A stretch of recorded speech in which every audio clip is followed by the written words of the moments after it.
Good morning. നമ്മൾ power quality ഡിസ്റ്റർബൻസസിനെ പറ്റിയാണ് പറയുന്നത്. അപ്പോൾ അതിൽ വേവ് ഫോം ഡിസ്റ്റോർഷൻ എന്ന് പറയുന്ന ആറാമത്തെ ഒരു പോയിന്റ്. ഒരു ഐഡിയൽ ആയിട്ടുള്ള സൈൻ വേവ് എന്നുണ്ടാവുന്ന ഒരു വേരിയേഷൻ, ഡീവിയേഷനെയാണ് നമ്മൾ എന്ത് പറയുക, പിന്നെ വേവ് ഫോം ഡിസ്റ്റോർഷൻ എന്ന് പറയുന്നത്. പവർ ഫ്രീക്വൻസി, നമ്മൾ നോർമലി ഉള്ള ഫ്രീക്വൻസിയിൽ നിന്നുള്ള ഒരു വ്യത്യാസമാണ്. അതുകൊണ്ടാണ് ആ ഒരു എന്ത് ചെയ്യുന്നത്, ഈ ഒരു ഡീവിയേഷൻ സംഭവിക്കുന്നത്. അതിൻ്റെ പല കാരണങ്ങളൊന്ന് D C offset, harmonics, inter harmonics, notching and noise. ഇത്രയും കാരണങ്ങളാണ് ആ ഒരു വേവ് ഫോം ഡിസ്റ്റോർഷൻ ഉണ്ടാകുന്ന ഒരു റീസൺസ് എന്ന് പറയുന്നത്. അപ്പോൾ അതിലൊന്നാമത്തത് ഡി സി ഓഫ്സെറ്റ് എന്ന് പറയുന്നത് ഡി സി വോൾട്ടേജിൻ്റെ പ്രസൻസ് ആണ്, or current in N A C power system. അതിനാണ് നമ്മൾ ഡി സി ഓഫ്സെറ്റ് എന്ന് പറയുന്നത്. എന്തുകൊണ്ടാണ് ഉണ്ടാവാനുള്ള കാരണം? ഒന്ന് ഹാഫ് വേ റെക്ടിഫിക്കേഷൻ നമ്മളിലുള്ള പ്രശ്നങ്ങളാവാം, പിന്നെ പ്രോപ്പർലി ഉള്ളതിൻ്റെ റെക്ടിഫൈ ചെയ്യുമ്പോൾ ഉണ്ടാകുന്ന പ്രശ്നങ്ങൾ, അല്ലെങ്കിൽ ജിയോ മാഗ്നറ്റിക് ഡിസ്റ്റർബൻസ്, മറ്റേതെങ്കിലും ഒരു ഡിസ്റ്റർബൻസ് കൊണ്ടോ ഡി സി ഓഫ്സെറ്റ് ക്രിയേറ്റ് ചെയ്യപ്പെടാം. അപ്പോൾ അതിൻ്റെ ഒരു ഡയഗ്രാം ഇവിടെ കൊടുത്തിട്ടുണ്ട്. നോർമലി നമ്മളൊരു എ സി സിഗ്നൽ എന്ന് പറയുമ്പം അതിൻ്റെ ഒരു സൈനുസോയിഡൽ ആയിട്ടുള്ള വേരിയേഷൻ എന്ന് പറയുന്നതാണ് ഇവിടെ മുകളിൽ കൊടുത്തിരിക്കുന്നത്. With a D C content what will happen? ഈ ഒരു വേവിലേക്ക് ഒരു ഡി സി കണ്ടന്റ് വരുന്ന സമയത്ത് നിങ്ങൾക്ക് കാണാൻ പറ്റും, വിത്ത് റെസ്പെക്ട് ടു 0 എന്ന് പറയുന്നതായിരുന്നു ശരിക്കും അതിൻ്റെ ഒരു ആവറേജ് വാല്യൂ. അപ്പോൾ നമ്മളൊരു എ സി എടുക്കുന്ന സമയത്ത് ഇതിപ്പോൾ ഡയറക്ട്ലി നമ്മളൊരു എ സി എടുക്കുന്നതെങ്കിൽ ഇവിടെ എന്തായിരിക്കും, അതിൻ്റെ ആവറേജ് വാല്യൂ 0 ആണ്. അതേസമയം ഇതിൻ്റെ ആവറേജ് വാല്യൂ 0 അല്ല. ഇവിടുന്ന് അങ്ങോട്ടേക്ക് ഓൾമോസ്റ്റ് അത് അതിൻ്റെ ഒരു നോർമൽ പൊസിഷനിലേക്ക് തിരിച്ചു വരുന്നുണ്ടെങ്കിലും ഇതിൻ്റെ തുടക്കത്തിലുള്ള ഈ ഒരു ഭാഗത്ത് എന്തല്ല, ആവറേജ് വാല്യൂ 0 അല്ല. എന്തുകൊണ്ട് ആവറേജ് വാല്യൂ 0 വന്നില്ല എന്ന് ചോദിച്ചു കഴിഞ്ഞാൽ ഇതിലേക്കൊരു ഡി സി കണ്ടന്റ് ആഡ് ചെയ്യപ്പെടുന്നതുകൊണ്ടാണ്. ഇപ്പോൾ ഡി സി കണ്ടന്റ് ആഡ് ചെയ്യപ്പെടുമ്പോൾ ഇതിൻ്റെ പോസിറ്റീവ് വാല്യൂ കൂടുതലും നെഗറ്റീവ് കുറവായിരിക്കും. സോ വാട്ട് വിൽ ഹാപ്പൻ, അതിൻ്റെ മൊത്തത്തിലുള്ള ദർ ഇസ് എൻ ആവറേജ് വാല്യൂവിൽ ഒരു ഇൻക്രീസ് ഉണ്ടാകുന്നതെന്ന് നമുക്ക് കാണാൻ പറ്റും. സോ ഇതാണ് അതിൻ്റെ ഒരു ചേഞ്ച്, ഒരു ഡി സി കണ്ടന്റ് വരുന്നതുകൊണ്ട് അതിൽ സംഭവിക്കുന്നത് എന്ന് പറയുന്നത് ഡി സി ഓഫ്സെറ്റ് എന്ന് പറയുന്നത്, due to the introduction of the D C content എന്ന് പറയുന്നത്. നൗ ഹാർമോണിക്സ് എന്ന് പറയുമ്പം സൈനുസോയിഡൽ ആയിട്ടുള്ള voltage or current having frequencies integral multiple of the frequency. അതായത് ഈ നോർമൽ ഫ്രീക്വൻസിൻ്റെ ഇൻ്റഗ്രൽ മൾട്ടിപ്പിൾ ആയിട്ട് വരുന്ന വിത്ത് ആ ഒരു ഫ്രീക്വൻസിയിൽ വരുന്ന സൈനുസോയിഡൽ ആയിട്ടുള്ള വോൾട്ടേജ് ഓർ കറണ്ടിനെയാണ് നമ്മൾ ഹാർമോണിക്സ് എന്ന് പറയുമ്പോൾ. മനസ്സിലായല്ലോ? ഇപ്പോൾ ഹാർമോണിക്സ് ടേംസ് എന്ന് പറയുമ്പോൾ സൈനുസോയിഡലാണ് എഗെയിൻ. ഇപ്പോൾ നമ്മളിപ്പോൾ ഒരു തേർഡ് ഹാർമോണിക് എന്ന് പറയുമ്പോൾ നോർമലി ഉള്ള ഒരു ഫ്രീക്വൻസി, ഫണ്ടമെൻ്റലിൻ്റെ ഫ്രീക്വൻസി 50 ഹെർട്സ് ആണെങ്കിൽ ഒരു തേർഡ് ഹാർമോണിക്കിൻ്റെ ഫ്രീക്വൻസി എത്രയായിരിക്കും? അതിൻ്റെ നേരെ 3 ടൈംസ് എന്ന് പറയുമ്പോൾ 150 ഹെർട്സ് ആയിരിക്കും. എന്ന് പറഞ്ഞാൽ ഇപ്പം ഇതാണ് നമ്മുടെ ഫണ്ടമെൻ്റൽ വോൾട്ടേജ് വേവ് എങ്കിൽ ഇത് ഒരു പ്രാവശ്യം ഈ സൈക്കിൾ കംപ്ലീറ്റ് ചെയ്യുന്ന സമയം കൊണ്ട് തേർഡ് ഹാർമോണിക് എന്ത് ചെയ്തിട്ടുണ്ടാവും? ഇതേ സൈക്കിളിനെ 3 പ്രാവശ്യം കംപ്ലീറ്റ് ചെയ്യും എന്നാണ്. 1, 2, 3 ഇങ്ങനെ 3 പ്രാവശ്യം കംപ്ലീറ്റ് ചെയ്യും എന്ന് പറഞ്ഞു കഴിഞ്ഞാൽ അതാണ് അതിൻ്റെ ഫ്രീക്വൻസി എത്രയായി? 3 ടൈംസ് ആയി. പക്ഷേ ഇത് അഗെയിൻ ഇത് സൈനുസോഡലാണ്, ഫണ്ടമെൻ്റൽ സൈനുസോഡലാണ്. തേർഡ് ഹാർമോണിക്കും സൈനുസോഡൽ തന്നെയായിരിക്കും. There is no change in that, അല്ലേ? സൈനുസോഡലായിരിക്കും. ഇനിയിപ്പോൾ 5th ഹാർമോണിക് ആണെങ്കിലോ അതേ സമയം കൊണ്ട് ഇറ്റ് വിൽ കംപ്ലീറ്റ് 5 ടൈംസ്, 5 പ്രാവശ്യം കംപ്ലീറ്റ് ചെയ്യും. അപ്പം നമ്മൾ മൊത്തത്തിലുള്ള വോൾട്ടേജ് എന്തായിട്ട് മാറും എന്ന് ചോദിച്ചു കഴിഞ്ഞാൽ ഇതൊക്കെ കൂടെ നമ്മൾ സം ചെയ്യുന്ന സമയത്ത് അതൊരു നോൺ സൈനുസോഡലായിട്ട് മാറും. That will become non sinusoidal. അത് അല്ലേ, ഇതിൻ്റെ മൊത്തത്തിലുള്ള റിസൾട്ടൻ്റ് ആയിട്ടുള്ള സാധനം ഒരു നോൺ സൈനുസോയിഡൽ ആയിട്ടുള്ള വേവ് ആയിട്ട് മാറും. അതാണ് എന്ത് ചെയ്യുന്നത് ബേസിക്കലി. അപ്പോൾ നമ്മൾ മനസ്സിലാക്കേണ്ടത് ഹാർമോണിക് കണ്ടന്റ് എപ്പോഴും എന്ത് തന്നെയാണ്? സൈനുസോഡൽ തന്നെയാണ്. 5th, 2nd, 3rd, അതായത് നോർമലി നമ്മൾ പറയുന്ന ഹാർമോണിക് കണ്ടന്റ് എന്ന് പറയുന്നത് സൈനുസോഡൽ ആയിട്ടുള്ള ഇൻ്റഗ്രൽ മൾട്ടിപ്പിൾ ആയിട്ടുള്ള ഫ്രീക്വൻസി വരുന്ന സിസ്റ്റമാണെന്ന് പറയാം. നൗ ഇതിനുണ്ടാവാൻ കാരണം electronic and other non linear loads connect ചെയ്യുന്നതുകൊണ്ടാണ്, അല്ലെ adjustable speed drives, arc furnaces and induction furnace, transformer, core saturation, അല്ലേ? ഇത് ഈ കാരണങ്ങളൊക്കെ കൊണ്ടാണ് നമ്മൾ ചില power electronic devices, non linear ആയിട്ടുള്ള സിസ്റ്റംസ് ഒക്കെ നമ്മൾ കണക്ട് ചെയ്യുന്ന സമയത്ത് arc furnace, induction furnace പോലെയുള്ളത്.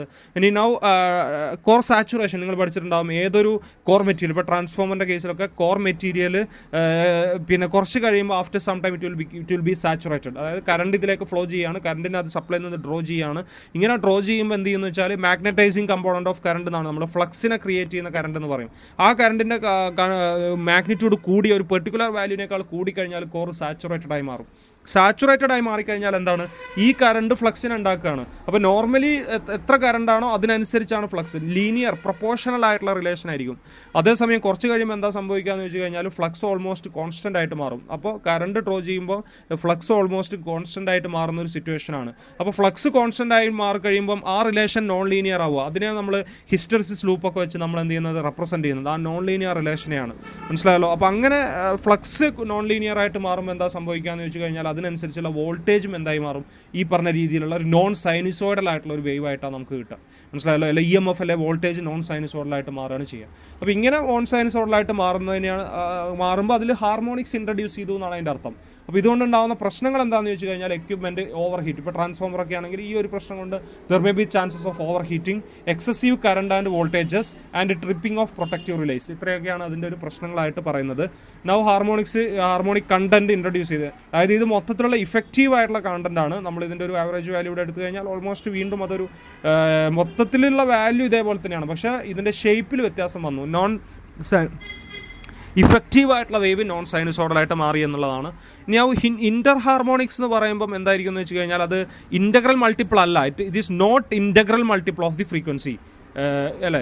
മറ്റേതിൽ integral multiple ആയിട്ടാണ് ഫ്രീക്വൻസി വരുന്നതെങ്കിൽ ഇവിടെ ഇന്റഗ്രൽ മൾട്ടിപ്പിൾ അല്ലാതെ വരുന്നതിനെയാണ് നമ്മളെന്ന് പറയുക ഇന്റർ ഹാർമോണിക്സ് എന്ന് പറയുക. അതിൻ്റെ കാരണങ്ങൾ സ്റ്റാറ്റിക് ഫ്രീക്വൻസി കൺവേർട്ടേഴ്സ് ആവാം, അല്ലെങ്കിൽ സൈക്ലോ കൺവേർട്ടേഴ്സ് ആവാം, ഇൻഡക്ഷൻ മോട്ടോഴ്സ് ആവാം, arching devices and power line carrier signals ആവാം. നൗ ഇന്റർ ഹാർമോണിക്സിൻ്റെ ഒരു ഡയഗ്രമാണ് ഇവിടെ. നേരത്തെ നിന്നും വ്യത്യാസമുണ്ട്. ഇവിടെ നമ്മൾ രണ്ടിൻ്റെയും പോസിറ്റീവ് ആൻഡ് നെഗറ്റീവ് ഭാഗങ്ങൾ എടുത്തു കഴിഞ്ഞാൽ അത് രണ്ടും ഡിഫറൻ്റ് ആയിട്ടാണ് കിട്ടുന്നത്, മറ്റിടത്തിൽ ഒരേപോലെയാണ് വരിക എന്നുള്ളതാണ് ഒരു വ്യത്യാസം എന്ന് പറയുന്നത്.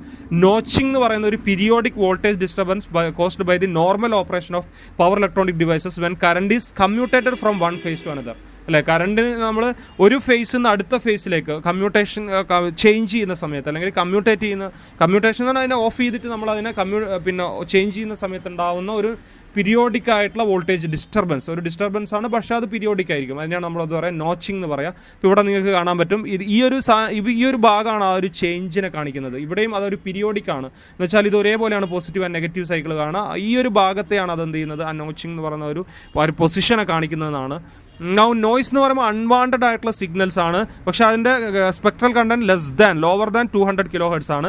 Super imposed upon the power system voltage or current in phase conductors or found on neutral conductors or signal lines. ഇതുണ്ടാവാനുള്ള കാരണം പവർ ഇലക്ട്രോണിക് ഡിവൈസസ് ആവാം, കൺട്രോൾ സർക്യൂട്ട്സ് ആവാം, ആർക്കിംഗ് എക്യുപ്മെന്റ്സ് ആവാം, loads with solid state rectifiers അല്ലെങ്കിൽ switching power supplies. ഇതൊക്കെയാണ് അതിൻ്റെ ഒരു കാരണമായിട്ട് വരുന്നത്. അതായത് അൺവാണ്ടഡ് ആയിട്ട് നമ്മുടെ സിസ്റ്റത്തിലേക്ക് വരുന്ന കണ്ടന്റിനെയാണ്, സിഗ്നലിനെയാണ് നമ്മൾ എന്താ പറയുക, നോയ്സ് എന്ന് പറയാം. നൗ വോൾട്ടേജ് ഫ്ലിക്കർ എന്ന് പറയുമ്പോൾ വോൾട്ടേജിൽ ഉണ്ടാകുന്ന ഇത് അടുത്തൊരു ഡിസ്റ്റർബൻസ് ആണ്. നമ്മൾ ഇതുവരെ പറഞ്ഞിരിക്കുന്നത് ഇതിൻ്റെ നോൺ സൈനുസോഡലായിട്ട് മാറുന്ന ഷേപ്പ് ഉണ്ടാക്കുന്ന ടൈപ്പ് ഓഫ് സിഗ്നൽസ്, ഹാർമോണിക്സ് പോലെയുള്ള നോച്ചിങ് പോലെയുള്ള സിഗ്നൽസ് വേരിയേഷൻസിനെ പറ്റിയാണ്. വോൾട്ടേജ് ഫ്ലിക്കർ എന്ന് പറയുമ്പോൾ ഒരു systematic variation series of random voltage changes ആണ്. അതിൻ്റെ മാഗ്നിറ്റ്യൂഡ് എപ്പോഴും ഈ ഒരു 0.92 അല്ലെങ്കിൽ 90% ഓർ 110% അതിൻ്റെ ഇടയിലായിട്ടാണ് വരിക. അതിൻ്റെ കാരണങ്ങളിൽ loads that can exhibit rapid and continuous variation in the load current, അല്ലെ, കണ്ടിന്യൂസ് ആയിട്ടുള്ള വേരിയേഷൻസ് ക്രിയേറ്റ് ചെയ്യപ്പെടുക എന്നുള്ള. ഹൈ ഫ്രീക്വൻസി ഫ്ലിക്കർ വേവ് ഫോമും അതേപോലെ ലോ ഫ്രീക്വൻസി വേവ് ഫോമുമാണ് ഇവിടെ കൊടുത്തിരിക്കുന്നത്. So with this will be stopping here and will continue the next part in the remaining part in the next class. Thank you.